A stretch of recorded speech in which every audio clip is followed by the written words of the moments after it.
नमस्कार, राधे राधे, जय श्री कृष्णा। मैं हूं आचार्य चंद्रमोहन पांडे और आप देख रहे हैं मां कामाख्या वैदिक एस्ट्रोलॉजी।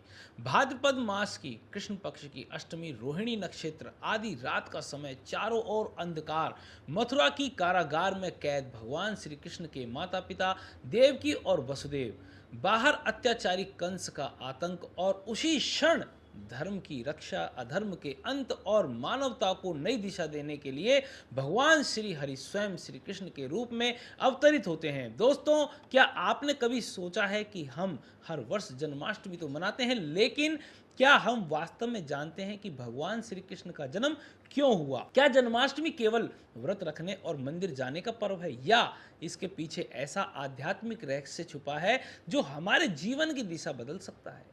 क्या इस दिन रखा गया व्रत केवल एक धार्मिक परंपरा है, या मन, शरीर और आध्यात्म की शुद्धि का भी एक माध्यम है? और सबसे महत्वपूर्ण, यदि जन्माष्टमी के दिन पूजा सही विधि से की जाए तो शास्त्रों के अनुसार व्यक्ति को कौन कौन से आध्यात्मिक और पारिवारिक लाभ प्राप्त हो सकते हैं? आज की इस विशेष प्रस्तुति में हम केवल पूजा विधि ही नहीं सीखेंगे, बल्कि जन्माष्टमी के पीछे छिपे उस गहरे संदेश को समझेंगे जो आज भी उतना ही प्रासंगिक है जितना द्वापर युग में था। तो आइए बिना समय गवाए शुरू करते हैं श्री कृष्ण जन्माष्टमी का यह विशेष ज्ञानज्ञ। आज के समय में जन्माष्टमी का महत्व, आज हमारे पास सुविधाएं पहले से अधिक हैं, लेकिन मन पहले से अधिक अशांत है। रिश्ते हैं लेकिन अपनापन कम हो रहा है। धन है लेकिन संतोष नहीं। ज्ञान है लेकिन जीवन में दिशा नहीं। ऐसे समय में भगवान श्री कृष्ण का संदेश हमें सिखाता है कि कर्म करते रहो, फल की चिंता मत करो, धर्म के मार्ग पर चलो, चाहे कठिनाई आए, रिश्तों में प्रेम और करुणा बनाए रखो और जीवन की हर परिस्थिति में ईश्वर का विश्वास रखो। यही जन्माष्टमी का वास्तविक महत्व है। जन्माष्टमी का व्रत कैसे रखें? संकल्प, नियम, फलार और व्रत का आध्यात्मिक महत्व। व्रत का वास्तविक अर्थ क्या है? शास्त्रों में व्रत का अर्थ केवल भोजन का त्याग नहीं है। व्रत का अर्थ है एक श्रेष्ठ संकल्प लेना, उस दिन अपने मन, वाणी और कर्म को भगवान की ओर लगाना। यदि कोई व्यक्ति दिन भर भूखा रहे लेकिन क्रोध, कटुवचन, झूठ और अहंकार ना छोड़े, तो उस व्रत का आध्यात्मिक उद्देश्य पूरा नहीं माना जाता। वहीं यदि कोई स्वास्थ्य कारणों से फलार करे लेकिन पूरे दिन भगवान कृष्ण का स्मरण, भजन, जप और सेवा करे, तो उसका व्रत भी श्रद्धापूर्वक स्वीकार किया जाता है। इसलिए याद रखिए, व्रत का सबसे बड़ा आधार भूख नहीं बल्कि भक्ति है। व्रत का संकल्प कैसे लें? प्रातः ब्रह्म मुहूर्त या सूर्य उदय के बाद स्नान करें, स्वच्छ वस्त्र धारण करें, घर के मंदिर में दीपक जलाएं, भगवान श्री कृष्ण का ध्यान करें और फिर हाथ में जल, पुष्प और अक्षत लेकर के मन ही मन संकल्प करें कि हे भगवान श्री कृष्ण, मैं श्रद्धा और भक्ति के साथ जन्माष्टमी का व्रत का पालन कर रहा हूँ। कृपया मुझे शुद्ध मन, शुद्ध बुद्धि और धर्म के मार्ग पर चलने की शक्ति प्रदान करें। संकल्प का अर्थ भगवान से कोई सौदा करना नहीं, बल्कि स्वयं को अनुशासन और भक्ति के लिए समर्पित करना है। निर्जल व्रत या फलाहार कौन सा करना है? यह प्रश्न हर वर्ष पूछा जाता है।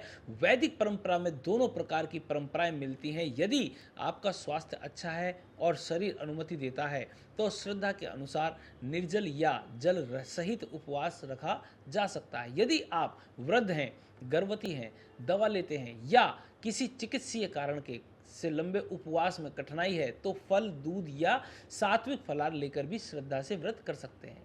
भगवान श्री कृष्ण भाव देखते हैं, केवल बाहरी कठिनाई नहीं।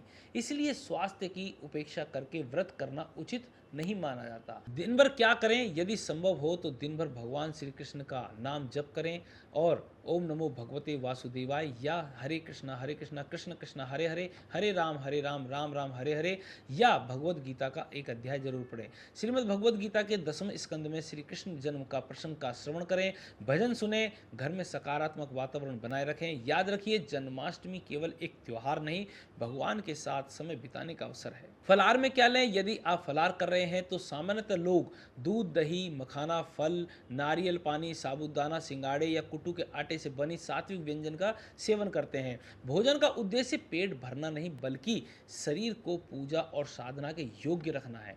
इसलिए संयम से सबसे बड़ा महत्वपूर्ण है। जन्माष्टमी का व्रत के दौरान किन बातों का रखें ध्यान? केवल भोजन का त्याग पर्याप्त नहीं है, उस दिन इन बातों का भी ध्यान रखें। क्रोध से बचें, झूठ ना बोलें, किसी का अपमान ना करें, अनावश्यक विवाद से दूर रहें, नकारात्मक विचारों से बचें। जितना संभव हो सके मन को भगवान के नाम में लगाएं, क्योंकि मन अशांत होगा तो व्रत केवल शरीर का रह जाएगा, और यदि मन भी भगवान में लग गया तो वही व्रत साधना बन जाता है। व्रत का आध्यात्मिक फल क्या है? शास्त्रों में कहा गया है कि श्रद्धा से किया गया जन्माष्टमी व्रत मन को शांति देता है, भक्ति को मजबूत करता है, आत्म संयम बढ़ाता है और व्यक्ति को धर्म के मार्ग पर चलने की प्रेरणा देता है। व्रत का सबसे बड़ा फल केवल भौतिक लाभ नहीं, बल्कि भगवान के प्रति प्रेम और समर्पण की भावना का जागृत होना है। पूजा कब करें? क्या रात 12 बजे ही पूजा करनी चाहिए? क्या बाल गोपाल का अभिषेक करना आवश्यक है? जन्माष्टमी की पूजा का शुभ समय शास्त्रीय परंपरा में भगवान श्री कृष्ण का जन्म निशीत काल अर्थात मध्य रात्रि में माना जाता है। इसी कारण अधिकांश श्रद्धालु दिन भर व्रत कर रखने के बाद रात्रि में भगवान श्री कृष्ण के जन्मोत्सव का आयोजन करते हैं। 2026 में जन्माष्टमी शुक्रवार 4 सितंबर को मनाई जाएगी। गृहस्थों के लिए मध्य रात्रि पूजा का समय लगभग रात को 11:56 से और 12:41 के बीच में मनाया जाएगा। यदि किसी कारण से ठीक उसी समय पूजा करना संभव ना हो तो श्रद्धा और भक्ति के साथ उसी रात्रि में पूजा करना भी शुभ माना जाता है। याद रखिए, भगवान समय से अधिक भाव देखते हैं। पूजा की तैयारी कैसे शुरू करने से पहले घर और पूजा स्थान की अच्छी तरह साफ सफाई करें। यदि संभव हो तो लकड़ी की चौकी पर स्वच्छ पीला लाल वस्त्र बिछाएं, उस पर बाल गोपाल की प्रतिमा या श्री कृष्ण का चित्र स्थापित करें। साथ ही एक छोटा झूला भी सजाएं। यह झूला केवल सजावट नहीं बल्कि भगवान के बाल स्वरूप के स्वागत का प्रतीक माना जाता है। पूजा के लिए सामान्यतः यह सामग्री रखी जाती है, जैसे दीपक, धूप, रोली, चंदन, अक्षत, तुलसी दल, पंचामृत, गंगा जल, पीले पुष्प, माखन, मिश्री, फल, पान, नारियल, मौसमी मिठाई, नई पीली या सफ़ेद पोशाक। यदि इनमें से कोई वस्तु ना हो तो चिंता ना करें, श्रद्धा सबसे बड़ी पूजा सामग्री है। भगवान श्री कृष्ण का अभिषेक मध्य रात्रि से पहले पंचामृत तैयार करें। पंचामृत में सामान्यतः दूध, दही, घी, शहद और मिश्री का उपयोग किया जाता है। सबसे पहले भगवान को गंगा जल अर्पित करें, फिर पंचामृत से अभिषेक करें। उसके बाद स्वच्छ जल से स्नान कराएं, स्वच्छ वस्त्र पहनाएं, चंदन का टीका लगाएं और तुलसी दल अर्पित करें। तुलसी के बिना श्री कृष्ण की पूजा अधूरी मानी जाती है। जन्मोत्सव कैसे मनाएं? जैसे ही मध्य रात्रि का समय आए, घंटी बजाएं, शंखनाद करें, नंद के आनंद भयो जय कन्हैया लाल की जैसे मंगल गीत गाएं, भगवान को झूले में विराजमान करें, पूरे परिवार के साथ बारी बारी से झूला झुलाएं। यह केवल एक परंपरा नहीं बल्कि भगवान को अपने घर के सदस्य के रूप में स्वीकार करने का प्रतीक है। भोग में क्या अर्पित करें? श्री कृष्ण को सादा, सात्विक और प्रेम से बना हुआ भोग अत्यंत प्रिय माना गया है, जैसे माखन, मिश्री, पंजीरी, फल, दूध से बने पकवान, खीर। भोग अर्पित करते समय मन में यह भावना रखने कि हे प्रभु, यह सब आप ही का दिया हुआ है, मैं केवल प्रेम पूर्वक आपको समर्पित कर रहा। आरती और प्रार्थना कैसे करें? अभिषेक और भोग के बाद दीपक जलाकर आरती करें। आरती के बाद परिवार के सभी सदस्य मिलकर के भगवान से प्रार्थना करें कि हे श्री कृष्ण, हमारे जीवन में धर्म, विवेक, प्रेम और करुणा का प्रकाश बनाए रखें, हमें सही कर्म करने की शक्ति दें और अहंकार, क्रोध तथा लोभ से दूर रखें। यही जन्माष्टमी की सबसे बड़ी साधना है। जन्माष्टमी के दिन क्या करना चाहिए? ब्रह्म मुहूर्त में जागने का प्रयास करें। यदि संभव हो तो सूर्य उदय से पहले उठें, स्नान करें, भगवान का स्मरण करें। दिन की शुरुआत ओम नमो भगवते वासुदेवाय मंत्र से करें। ऐसा माना जाता है कि जिस दिन की शुरुआत भगवान के नाम से होती है उस दिन मन अधिक शांत और सकारात्मक रहता है। श्रीमद् भगवत गीता का पाठ करें। यदि पूरी गीता पढ़ना संभव ना हो तो कम से कम एक अध्याय अवश्य करें। विशेष रूप से अध्याय 12 और अध्याय 15 का पाठ अत्यंत शुभ माना जाता है। भगवान श्री कृष्ण का संदेश है कि केवल युद्ध भूमि के लिए नहीं था, यह आज के जीवन के लिए भी उतना ही उपयोगी है। तुलसी का सम्मान करें। भगवान श्री कृष्ण को अत्यंत प्रिय मानी जाती है। पूजा में तुलसी का दल अर्पित करें। यदि घर में तुलसी का पौधा है तो दीपक जलाकर उसकी परिक्रमा करें। लेकिन ध्यान रखें, रात के समय तुलसी के पत्ते नहीं तोड़ने चाहिए। यदि पूजा के लिए तुलसी चाहिए तो उन्हें पहले से श्रद्धापूर्वक तोड़ करके रखें। अब बात करते हैं गौ सेवा और दान की। तो भगवान श्री कृष्ण का जीवन गौ सेवा से जुड़ा हुआ है। यदि संभव हो तो गाय को हरा चारा, गुड़ या अन्य उपयुक्त आहार खिलाएं। इसके साथ ही अपनी सामर्थ्य के अनुसार गरीब, जरूरतमंदों या किसी धार्मिक स्थान पर अन्न, वस्त्र या अन्य उपयोगी वस्तुओं का दान करें। दान का उद्देश्य दिखावा नहीं बल्कि करुणा और सेवा की भावना होनी चाहिए। अब बात करें भजन और नाम स्मरण की, तो दिन भर घर में श्री कृष्ण भजन चलाएं, परिवार के साथ कीर्तन करें। यदि संभव हो तो बच्चों को भी श्री कृष्ण की बाल लीलाएं सुनाएं। जन्माष्टमी केवल एक पूजा नहीं बल्कि पूरे परिवार को आध्यात्मिक रूप से जोड़ने का अवसर है। अब बात करते हैं जन्माष्टमी के दिन किन किन बातों का ध्यान रखना चाहिए, यानी क्रोध और कटु वाणी। यदि आपने दिन भर व्रत रखा लेकिन किसी का अपमान कर दिया तो व्रत का आध्यात्मिक उद्देश्य कमजोर पड़ जाता है। इस दिन विशेष रूप से मधुर वाणी बोलने का प्रयास करें। भगवान श्री कृष्ण नीति और धर्म के प्रतीक हैं। इस दिन किसी को धोखा देना, झूठ बोलना या अनुचित लाभ लेना उचित नहीं माना जाता है।